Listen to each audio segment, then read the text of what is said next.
अर्जुन की प्रतिज्ञा, महाभारत का दिल दहला देने वाला कथा। आज हम महाभारत से जुड़ी एक ऐसी कहानी बताने जा रहे हैं जो आपको पूरी तरह से झकझोर कर रख देगी। अर्जुन की अनुपस्थिति में कौरव पक्ष के महारथी योद्धाओं ने अभिमन्यु को चक्रव्यूह में अकेला घेर कर उसकी हत्या कर दिए। जयद्रथ के कारण अभिमन्यु वीर गति को प्राप्त हुआ।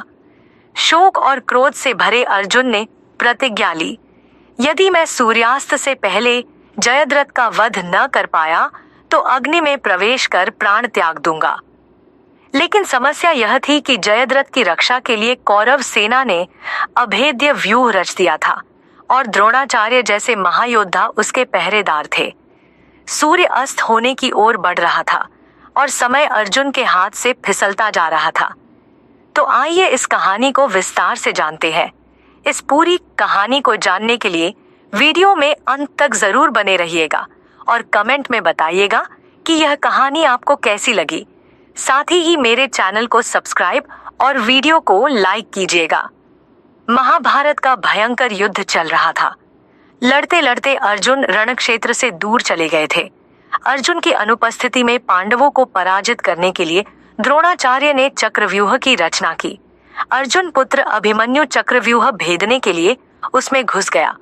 उसने कुशलता पूर्वक चक्रव्यूह के 6 चरण भेद लिए, लेकिन 7वें चरण में उसे दुर्योधन, जयद्रथ आदि 7 महारथियों ने घेर लिया और उस पर टूट पड़े। जयद्रथ ने पीछे से निहत्थे अभिमन्यु पर जोरदार प्रहार किया। वह वार इतना तीव्र था कि अभिमन्यु उसे सहन नहीं कर सका और वीर गति को प्राप्त हो गया। अभिमन्यु की मृत्यु का समाचार सुनकर अर्जुन क्रोध से पागल हो उठा। उसने प्रतिज्ञा की कि यदि अगले दिन सूर्यास्त से पहले उसने जयद्रथ का वध नहीं किया तो वह आत्मदाह कर लेगा। जयद्रथ भयभीत होकर दुर्योधन के पास पहुंचा और अर्जुन की प्रतिज्ञा के बारे में बताया। दुर्योधन उसका भय दूर करते हुए बोला, चिंता मत करो मित्र, मैं और सारी कौरव सेना तुम्हारी रक्षा करेंगे। अर्जुन कल तुम तक नहीं पहुंच पाएगा, उसे आत्मदाह करना पड़ेगा। अगले दिन युद्ध शुरू हुआ। अर्जुन की आंखें जयद्रथ को ढूंढ रही थीं, किंतु वह कहीं नहीं मिला। दिन बीतने लगा। धीरे धीरे अर्जुन की निराशा बढ़ती गई। यह देख श्री कृष्ण बोले, पार्थ, समय बीत रहा है और कौरव सेना ने जयद्रथ को रक्षा कवच में घेर रखा है। अतः तुम शीघ्रता से कौरव सेना का संहार करते हुए अपने लक्ष्य की ओर बढ़ो।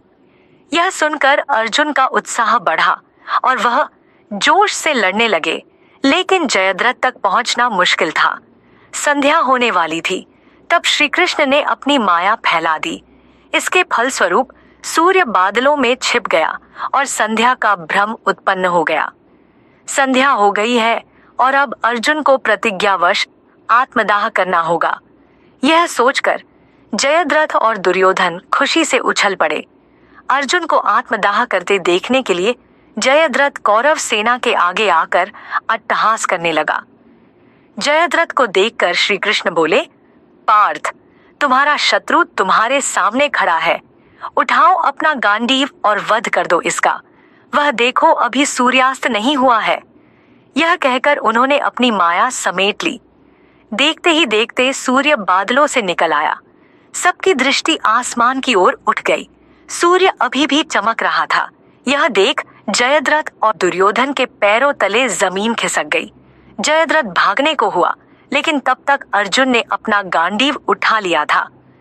तभी श्री कृष्ण चेतावनी देते हुए बोले, हे अर्जुन, जयद्रथ के पिता ने इसे वरदान दिया था कि जो इसका मस्तक जमीन पर गिराएगा उसका मस्तक भी 100 टुकड़ों में विभक्त हो जाएगा।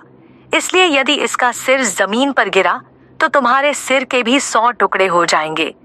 हे पार्थ, उत्तर दिशा में यहाँ से 100 योजन की दूरी पर जयद्रथ का पिता तप कर रहा है।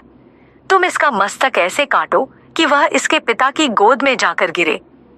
अर्जुन ने श्री कृष्ण की चेतावनी ध्यान से सुनी और अपनी लक्ष्य की ओर ध्यान कर बाण छोड़ दिया। उस बाण ने जयद्रथ का सिर धड़ से अलग कर दिया और उसे लेकर सीधा जयद्रथ के पिता की गोद में जाकर गिरा। जयद्रथ का पिता चौंक कर उठा तो उसकी गोद में से सिर जमीन पर गिर गया। सिर के जमीन पर गिरते ही उनके सिर के भी 100 टुकड़े हो गए। इस प्रकार अर्जुन की प्रतिज्ञा पूरी हुई।